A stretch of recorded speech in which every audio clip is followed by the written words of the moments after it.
मित्रांनो, शुक्रवारच्या रात्री करा कापूर आणि लवंगाचे हे महाउपाय. जीवनातील सर्व कष्टांपासून मिळेल तुम्हाला मुक्ती.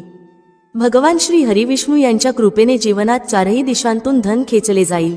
मित्रांनो, सुख जर तुमच्या घराचा पत्ता विसरला असेल तर आजचा हा उपाय तुम्हाला नक्कीच सुख देईल. हमी आहे की 15 दिवसांच्या आत तुम्ही आनंदाने मनमोकळे हसाल. आजच्या या व्हिडिओत आम्ही कापुराचे एकूण 12 उपाय सांगितले आहेत. प्रत्येक उपाय एकाहून एक चांगला आहे. फक्त कापुराचा एक तुकडा तुम्हाला तुमच्या घरात योग्य ठिकाणी ठेवावा लागेल, ज्यामुळे तुमच्या घरात आनंदच आनंद सुरू होईल.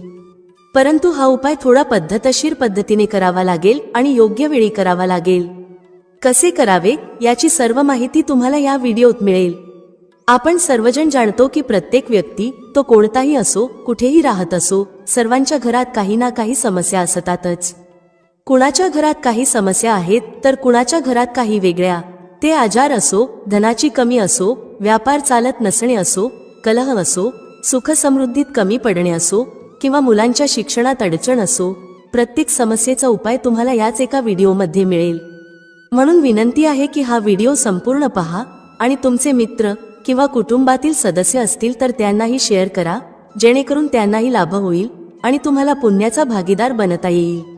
हे एक अतिशय चांगले काम आहे. तुम्हाला विनंती आहे की हा व्हिडिओ संपूर्ण पहा आणि जर तुम्ही चॅनलवर नवीन असाल तर चॅनलला नक्कीच सबस्क्राईब करा. व्हिडिओतील माहिती तुमच्या कामाची वाटल्यास, व्हिडिओ आवडल्यास एक लाईक करा. तर चला जाणून घेऊया कापुराचे चमत्कारिक उपाय काय आहेत. या व्हिडिओमध्ये तुम्हाला कापुराचे एकूण 12 उपाय सांगितले आहेत. आपण सर्वजण जाणतो की कापूर हे एक उडणारे पदार्थ आहे. जर तुम्ही त्याला खुले ठेवलात तर ते उडून जाईल आणि सामान्यतः आपण पूजा आरतीच्या वेळी त्याला जाळतो. घरातील दरिद्रता हटवण्यासाठी आणि घरात सुख, शांती आणि समृद्धी आणण्यासाठी आपण त्याचा वापर करतो. त्याला जाळल्याने वातावरणात एक छान सुगंध पसरतो, घरातील नकारात्मक ऊर्जा दूर होते आणि आपल्या मनाला शांती मिळते. संस्कृतमध्ये त्याला कर्पूर, हिंदीमध्ये कपूर आणि इंग्रजीमध्ये कॅम्फॉर तर मराठीत कापूर म्हणतात. पहिला उपाय आहे, जर तुमच्या घरात खूप लहान सहान गोष्टींवरून भांडण तंटा होत असेल, शिवीगाळ सुरू होत असेल, कुटुंबातील माणसे हे विसरून जातात की कोण मोठा आहे, कोण लहान आहे, तर त्यासाठी तुम्हाला काय करावे लागेल? तुम्हाला एक कापुराचा तुकडा घ्यावा लागेल. एक पीस कापूर घ्या. बाजारात तुम्हाला 3 प्रकारचे कापूर मिळतात. पहिला गोलाकार, दुसरा चौकोनी आणि तिसरा भीम सैनिक कापूर, ज्याला आपण ढिला कापूर किंवा देशी कापूर असेही म्हणतो. तुम्ही कोणतेही कापूर घ्या आणि त्याला 4 भागांत विभागा. एक कापुराचे 4 तुकडे करायचे आहेत.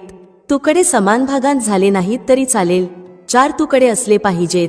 आता जेव्हा तुमच्या घरात भांडणतंटा होईल, तुमच्यासोबत किंवा तुमच्या कुटुंबातील कोणासोबत ज्या खोलीत भांडण होत असेल तेथे हे 4 तुकडे ठेवा. उदाहरणार्थ, जर तुमच्या बेडरूममध्ये भांडण होत असेल तर त्या खोलीच्या 4ही कोपऱ्यांमध्ये 4 तुकडे ठेवा. थोडे संयम ठेवा, भांडण संपेल. ठीक आहे, तर तुम्ही हे ठेवलं आहे. आता तुम्हाला हे अगदी निरुपयोगी वाटेल की हे कापुराचे तुकडे 4 भागांत करून ठेवल्याने आपल्या घराचे वाद कसे थांबू शकतात.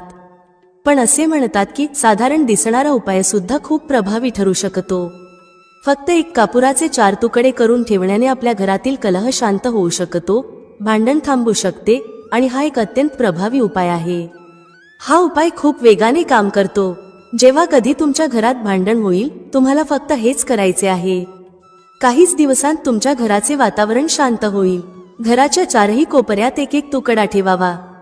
जो कुणी तुमच्या घरातील रागीट व्यक्ती असेल, जो तुमच्या घरात भांडण करतो, तुम्ही पाहाल की 15 दिवसांच्या आत त्याचे मानसिक संतुलन योग्य होईल आणि तो कधीही भांडण करू इच्छित नसेल.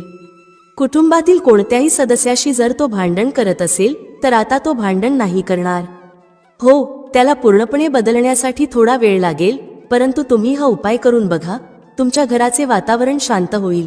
आता दुसरा उपाय आहे, जर तुमचे दुकान आहे आणि त्यावर ग्राहक कमी होत चालले आहेत, तुमच्या कामात प्रगती होत नाही किंवा तुम्ही नोकरी करता आणि त्यात प्रगती होत नाही किंवा नोकरीच्या शोधात आहात, ती नोकरी प्रायव्हेट असो किंवा सरकारी नोकरी म्हणजे नोकरी ज्यामुळे आपला घरखर्च चालतो, कामधंदा असो किंवा नोकरी, त्यासाठी हा उपाय खूप कामाचा आहे. जर घरात सुख, शांती आणि समृद्धीची कमतरता असेल, घरात पैसे साठत नसतील, उत्पन्न मर्यादित असेल आणि खर्च जास्त असेल, तर तुम्हाला काय करायचे आहे? तुम्हाला एक काचेची कटोरी घ्यावी लागेल. त्या कटोरीत 7 पीस कापुराचे ठेवावेत, संपूर्ण 7 गोळ्या कापुराच्या. नंतर त्यात मेडिकल स्टोअरवर मिळणारी फिटकरी, ज्याला आपण फटकी किंवा तुरटी म्हणतो, ती घालावी. 2 छोटे छोटे तुकडे फिटकरीचे घ्या. यामध्ये एक सेंधा मिठाचा तुकडा देखील घालायचा आहे. सेंधा मीठ तेच आहे जे आपण उपवास खातो. पिठासारखे किंवा साधे मीठ यात घ्यायचे नाही, फक्त सेंधा मिठाचा तुकडा घ्यायचा आहे. तुम्हाला एकूण 3 गोष्टी घ्याव्या लागतील. पहिले 7 पीस कापूर, दुसरे 2 तुकडे फिटकरीचे आणि तिसरे 1 तुकडा सेंधा मिठाचा. या तिन्ही गोष्टी कटोरीत ठेवा आणि त्यावर एक स्टीलचे झाकण किंवा तसेच काहीतरी झाकण ठेवा, जेणेकरून हे झाकलेले राहील. जेव्हा तुम्ही काचेची कटोरी घ्यायला जाल तेव्हा त्याच आकाराचे झाकणही घेऊन या. या तिन्ही गोष्टी कटोरीत ठेवून झाकून ठेवा. आता तुम्हाला काय करायचे आहे? जिथे कुठे तुम्ही कॅश ठेवता, दुकान असो किंवा घर, त्या ठिकाणी ही कटोरी ठेवायची आहे. जर घरी ठेवत असाल तर जिथे कुठे कॅशचा डब्बा ठेवता त्याच्या जवळ ठेवा. डब्याच्या आत जागा नसेल तर ही कटोरी त्याच्या शेजारी ठेवू शकता. जर दुकानात ठेवायचे असेल जेणेकरून ग्राहक वाढतील आणि कॅश फ्लो चांगला राहील, तर गल्ला किंवा कॅश बॉक्स जवळ ही कटोरी ठेवा. उघड्यावर ठेवल्यास कापूर लवकर उडू शकतो, त्यामुळे ते झाकून ठेवा. जर तुमच्या कॅश बॉक्समध्ये जागा असेल तर ती बॉक्सच्या आतही ठेवू शकता. हे धनाला आकर्षित करण्याचे काम करते. हे एक चुंबक आहे जो धनाला स्वतःकडे खेचतो. आता हे कोणत्या दिवशी करायचे आहे? तुम्हाला हा उपाय कोणत्याही शुक्ल पक्षाच्या शनिवारी सुरू करायचा आहे. महिना काहीही असो, सावन, भादो काहीही असो, तुम्हाला हा उपाय कोणत्याही शनिवारी करायचा आहे, परंतु महिन्याच्या शुक्ल पक्षाच्या शनिवारीच करायचा आहे. त्यानंतर जेव्हा तुमचे कापूर उडून जाईल, सेंधा मीठ आणि फिटकरी उडणार नाहीत, फक्त कापूरच उडणारा पदार्थ आहे, तेव्हा तुम्हाला काय करायचे आहे? फिटकरीचा तुकडा आणि सेंधा मिठाचा जो तुकडा आहे त्यांना वाहत्या पाण्यात टाका. परत हा उपाय शनिवारी बदला. म्हणजे जर तुम्ही पाहिले की कटोरीतील कापूर उडून गेला आहे तर तुम्ही याला शनिवारीच पुन्हा कराल. यावेळी शुक्ल पक्ष पाहणे आवश्यक नाही, कारण तुम्ही आधीच याला शुक्ल पक्षाच्या शनिवारी सुरू केले आहे. तुम्ही दर आठवड्याला, 15 दिवसांत किंवा 1 महिन्यात हा बदलू शकता. जेव्हा कापूर, फिटकरी आणि सेंधा मीठ संपतील तेव्हा त्यांना वाहत्या पाण्यात टाका. जर तुमच्याजवळ वाहत्या पाण्याची सोय नसेल, जसे फ्लॅटमध्ये राहत असाल किंवा शहरात असाल, तर बाल्कनीत एखाद्या झाडाजवळ हे ठेवू शकता. किंवा पाण्याचा एक भांडे घेऊन त्यात या दोन्ही गोष्टी घाला. साधारणपणे 8-10 तासांत हे विरघळतील. त्या पाण्याला बेसिनमध्ये टाकून वाहवून द्या आणि नंतर शनिवारी हा उपाय पुन्हा करा. महिन्यात 4 किंवा 5 शनिवार येतात, परंतु प्रत्येक शनिवारी हा उपाय करू नका, तर तेव्हाच करा जेव्हा कापूर उडून जाईल. हा उपाय तुमच्या घरात किंवा दुकानात आश्चर्यकारक वेगाने प्रगती आणतो. जिथे तुमचा व्यवसाय किंवा गल्ला आहे तिथे ते झाकून ठेवा. तुमचा व्यवसाय खूप वेगाने चालेल.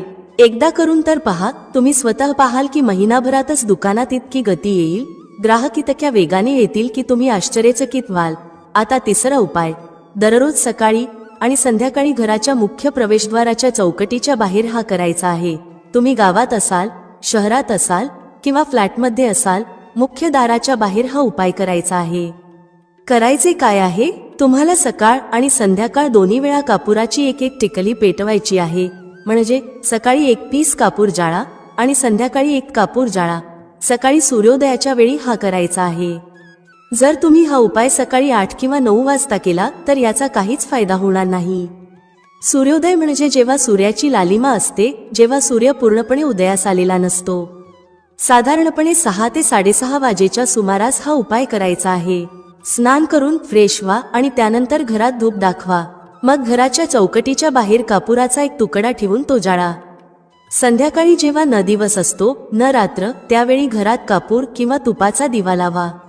एक गोष्ट लक्षात ठेवा, पूजेत कधीही अगरबत्ती किंवा लोबांचा वापर करू नका, कारण यामुळे आपल्या हिंदू देवता रुष्ट होतात आणि घर सोडून जातात. लोबांचा वापर भूतप्रेतांना जागवण्यासाठी केला जातो. म्हणून लक्षात ठेवा, घरात लोबान आणि अगरबत्ती वापरू नका. तर संध्याकाळच्या वेळी देखील तुम्ही कापूर जाळले. हा उपाय काय करेल? या उपायाने तुमच्या घरात कधीही धनाची कमी होणार नाही. तुमच्या घरात नेहमीच सुख, शांती आणि समृद्धी राहील आणि तुमचे कुटुंब नेहमी आनंदी राहील. पुढचा उपाय. जर तुम्हाला स्वतःच्या घरात भीती वाटत असेल, जसे की घराचा कोणता तरी कोपरा खायला येतो असे वाटणे, घरातील एखाद्या व्यक्तीला किंवा मुलाला भीती वाटत असेल आणि तुम्ही तुमच्या घरातच घाबरता किंवा झोपेत अचानक भीती वाटू लागते, तर तुम्हाला काय करायचे आहे? दररोज सकाळ आणि संध्याकाळी हा उपाय करायचा आहे. जेव्हा तुम्ही सकाळी पूजा करता तेव्हा हा उपाय करायचा आहे. पूजेनंतर एक पीस कापूर घ्या, त्याला तुपात बुडवा आणि जाळून त्याचा धूर संपूर्ण घरात प्रत्येक खोलीत फिरवा. या उपायाचे 2 फायदे आहेत. पहिले, तुमच्या घरातील नकारात्मक ऊर्जा बाहेर जाईल आणि दुसरे, रोज कापुराची आरती संपूर्ण घरात दाखवल्याने घरात देवी देवतांचा वास राहील आणि तुमच्या घरावर नेहमीच भगवंताचा आशीर्वाद राहील. कुटुंबावर जेव्हा भगवंताचा आशीर्वाद असतो तेव्हा ते नेहमी आनंदी राहते. घराला कोणतेही जादू टोणाही लागणार नाही.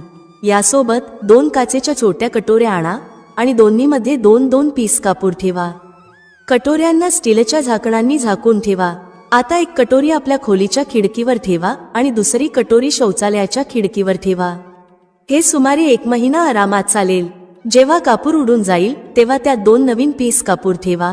आपण सर्वजण जाणतो की ज्या घरात सकाळ आणि संध्याकाळ कापूर जाळला जातो तेथे नकारात्मक ऊर्जा येत नाही, त्या घरात अकाली मृत्यू होत नाही आणि त्या घरात दुर्घटना होत नाहीत.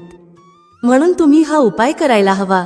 पुढचा उपाय, जेव्हा तुम्ही रात्री झोपी जाता तेव्हा झोपण्यापूर्वी आपल्या खोलीत 1 पीस कापूर जाळून झोपा. आपल्यापैकी प्रत्येकाला मनाला शांती मिळावी असे वाटते. आजच्या धावपळीच्या जीवनात जेव्हा आपण कामावरून परत येतो तेव्हा विविध तणाव असतात. ऑफिसचे तणाव, बॉसचे तणाव. प्रत्येकजण, मग तो माणूस असो किंवा स्त्री, दिवसाभरात तणावात असतो. जे लोक नोकरी करतात किंवा स्वतःचा व्यवसाय करतात ते देखील तणावात असतात.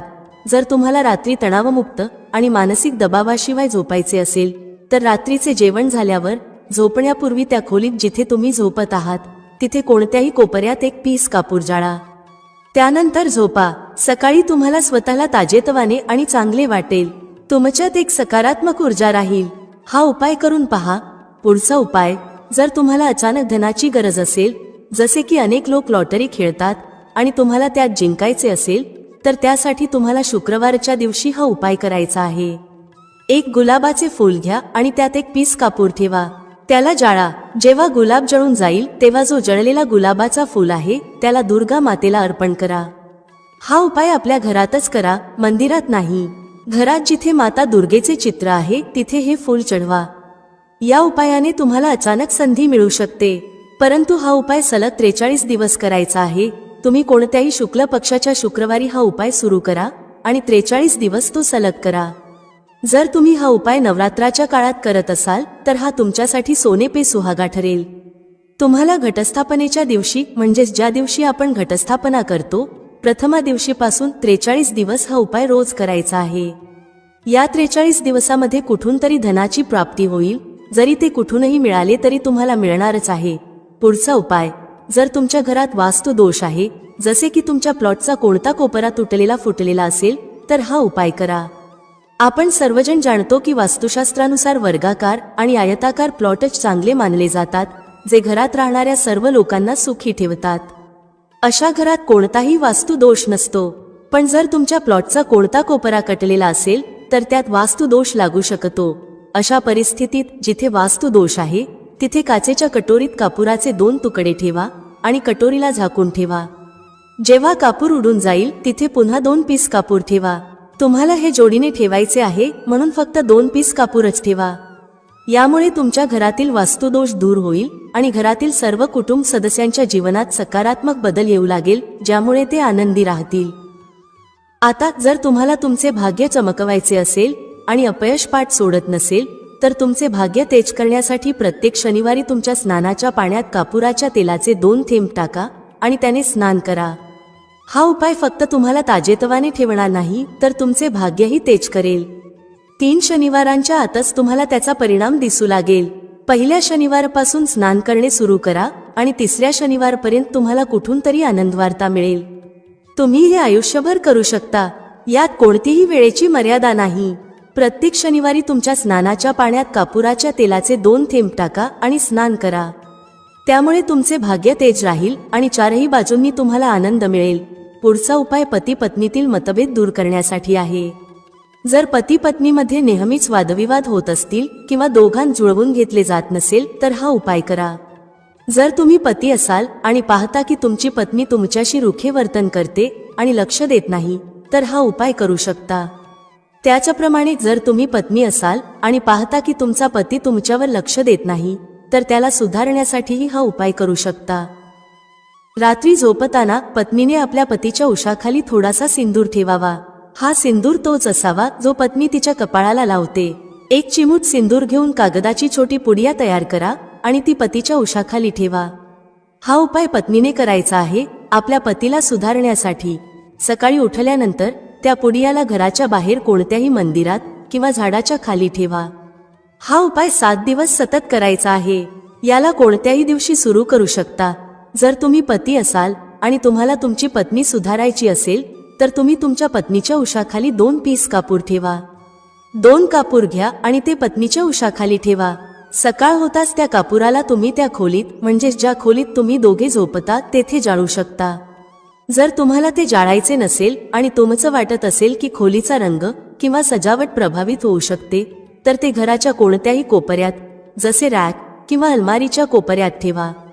फक्त हा उपाय 7 दिवस करायचा आहे. 7 दिवस म्हणजे 14 कापुराचा वापर करावा लागेल, जो तुमच्या खोलीच्या कोणत्या तरी कोपऱ्यात ठेवला जाईल.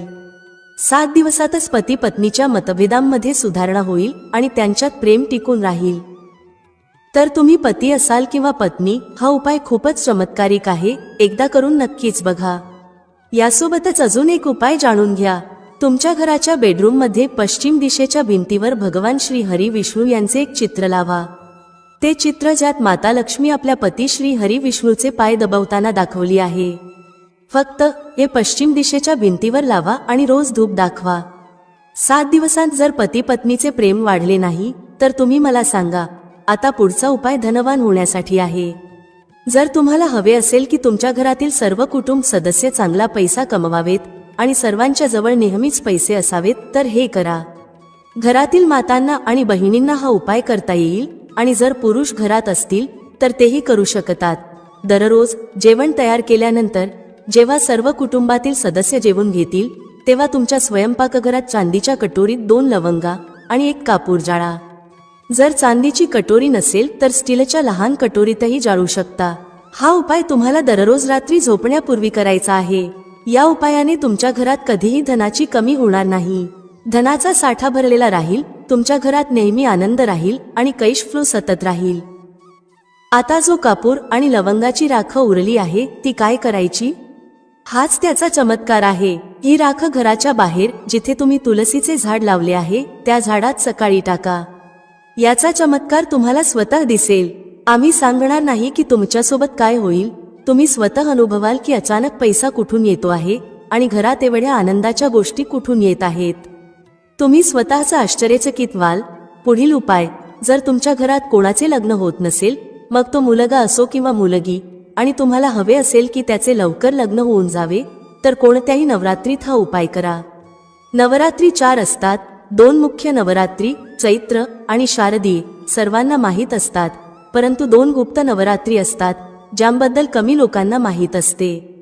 तुम्ही या गुप्त नवरात्रीबद्दल गुगलवर शोधू शकता किंवा तुमच्या जवळच्या पंडितजींना विचारू शकता. ज्या व्यक्तीला लग्न करायचे आहे, मग तो मुलगा असो किंवा मुलगी, त्याच व्यक्तीने हा उपाय करायचा आहे. नवरात्रातील 9 दिवस तुम्हाला दुर्गा सप्तशतीचे पाठ करायचे आहेत. जर तुम्ही दुर्गा सप्तशतीची पुस्तक घेतली, तर त्यात माता दुर्गेचे 1 अध्याय रोज एकदा वाचायचा आहे. 9 दिवस हा पाठ नियमितपणे करायचा आहे. 10व्या दिवशी पूर्णाहुतीच्या दिवशी हवन करायचा आहे. आता जाणून घ्या हवनाची सामग्री. हवनामध्ये मुख्य सामग्री म्हणजे तुम्हाला 36 लवंगा, 6 कापूर आणि तांदळाचा वापर करायचा आहे. या 3 गोष्टींचे मिश्रण करून हवन करायचं आहे. 9 दिवसांनंतर हवन पूर्ण होईल आणि पूर्णाहुती होईल. त्यानंतर 9 दिवसांनी आणि सुमारे 40 दिवसांच्या आत तुमच्या लग्नाचे संयोग बनू लागतील. हे आजमावलेले उपाय आहे आणि कधीही निराश करणार नाही. तुम्ही हे कोणत्याही नवरात्रीत करू शकता. आता पुढचा उपाय स्वतःचे घर मिळवण्यासाठी आहे. आपल्याला अन्न आणि कपडे मिळतात, परंतु घरासाठी बचत करणे खूप कठीण होते. जर तुम्ही भाड्याच्या घरात राहत असाल, तर मनात नेहमीच ही इच्छा राहते की आपले स्वतःचे घर असते तर किती बरे झाले असते, जरी ते छोटे का असेना. जर तुम्हाला तुमचे स्वतःचे घर हवे असेल पण पैसा साठत नसेल, तर हा उपाय करा. हा उपाय कोणत्याही नवरात्रीत करा. चारही नवरात्रींपैकी कोणत्याही नवरात्रीत ज्या ठिकाणी तुम्हाला तुमचे घर बनवायचे आहे त्या ठिकाणची थोडीशी माती आणा. ही माती काचेच्या कटोरीत ठेवा. नवरात्री दरम्यानच हा उपाय करायचा आहे, कारण या काळात हा उपाय खूप प्रभावी ठरतो. काचेच्या कटोरीत त्या जमिनीची माती ठेवून त्यात थोडेसे गंगाजल आणि एक कापूर टाका. आता कटोरीला जमिनीवर एक मातीच्या ढिगावर ठेवा, जसे आपण माता दुर्गेच्या घटस्थापनेत कलश ठेवतो. त्या मातीच्या ढिगावर कटोरीत हलके हलके पाण्याचे थेंब टाका. आता संपूर्ण 9 दिवस घटस्थापनेपासून नवमीपर्यंत माता दुर्गेच्या निवारण मंत्राची एक माळ जपायची आहे. ही एक माळ 108 वेळा जपायची आहे आणि तुम्हाला रोज करायची आहे. रोज त्या पाण्याला, जो तुम्ही जववर शिंपडला आहे, गंगाजलाने सिंचत राहा, जेणेकरून तो अंकुरित होत राहील. कारण हाच जव पुढे तुमच्यासाठी उपयोगी ठरेल. नवमीच्या दिवशी अंतिम जप केल्यानंतर संध्याकाळच्या वेळी 5 ते 6 वाजेच्या दरम्यान त्या जवचा थोडासा भाग सोबत घेऊन जा आणि ज्या ठिकाणी तुम्हाला तुमचे घर बांधायचे आहे तिथे सोडून द्या. घरात परत आल्यावर उरलेली सामग्री जसे माती, जव आणि उरलेली फुले दशम दिवशी म्हणजेच दसरा दिवशी वाहत्या पाण्यात विसर्जित करा. लक्षात ठेवा की हे वाहत्या पाण्यातच, जसे नदी किंवा तलावातच करायचे आहे. माताजींच्या कृपेने तुमची ही इच्छा पूर्ण होईल आणि तुम्हाला तुमचे स्वतःचे घर मिळेल. मित्रांनो, व्हिडिओमध्ये सांगितलेली माहिती आवडल्यास लाईक करा, शेअर करा. भेटूया पुढच्या अशाच एका ज्ञानवर्धक व्हिडिओमध्ये एका नवीन चर्चेसह. तुम्हा सर्वांचे मनःपूर्वक आभार. श्री स्वामी समर्थ. जय श्री राम, जय श्री हनुमान, जय श्री कृष्ण, जय माता लक्ष्मी.